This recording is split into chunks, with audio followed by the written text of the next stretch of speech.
তো ডিয়ার সপ্তম শ্রেণীর ছাত্রছাত্রীরা, আমাকে অনেকে মেসেজ করেছো, কমেন্ট করেছো যে স্যার সপ্তম শ্রেণীর ইতিহাস বিষয় সম্পর্কে কিছু আপনি সাজেশন দিন। তো দেখো, তোমাদের জন্য আজ নিয়ে এসেছি সপ্তম শ্রেণীর ইতিহাসের উপরে কমন কিছু সাজেশন, যেগুলো পরীক্ষায় খুবই গুরুত্বপূর্ণ, এগুলো পরীক্ষার ক্ষেত্রে আসে। তো দেখো, ফার্স্ট কোশ্চেন কি বলেছে যে দাগ ও দলিয়া প্রথা কি, খুবই ইম্পর্টেন্ট, এটা পরীক্ষার মধ্যে আসে, 2 নম্বরের কোশ্চেন আসে, ঠিক আছে। তো দেখো, সেকেন্ড কোশ্চেন কি বলেছে যে 12 ভূঁইয়া নামে কারা পরিচিত ছিল।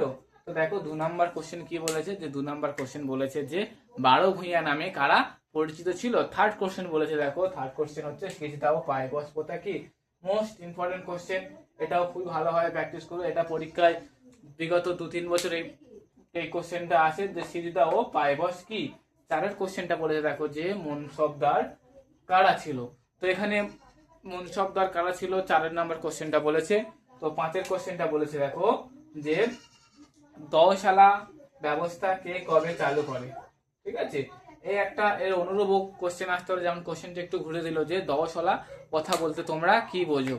এটা 2 নম্বরের ক্ষেত্রে যেমন গুরুত্বপূর্ণ, অনুরূপ ভাবে এটা 3 নম্বরের ক্ষেত্রেও এটা পরীক্ষাতে আসে। তো দেখো এবার 6 কোশ্চেন বলেছে দিন ই ইলাহি, এটা অনেক সময় টিকা পড়ে, ওকে, যে টিকা যে দিন ইলাহি সম্পর্কে কিছু লেখো, ঠিক আছে। তো 7 কোশ্চেনটা দেখো কি বলেছে দক্ষিণাত্যের ক্ষত কি, খুবই ইম্পর্টেন্ট, এটা যেমন 2 নম্বরের আসে 3 নম্বর ক্ষেত্রেও ঠিক তেমন ভাবে গুরুত্বপূর্ণ।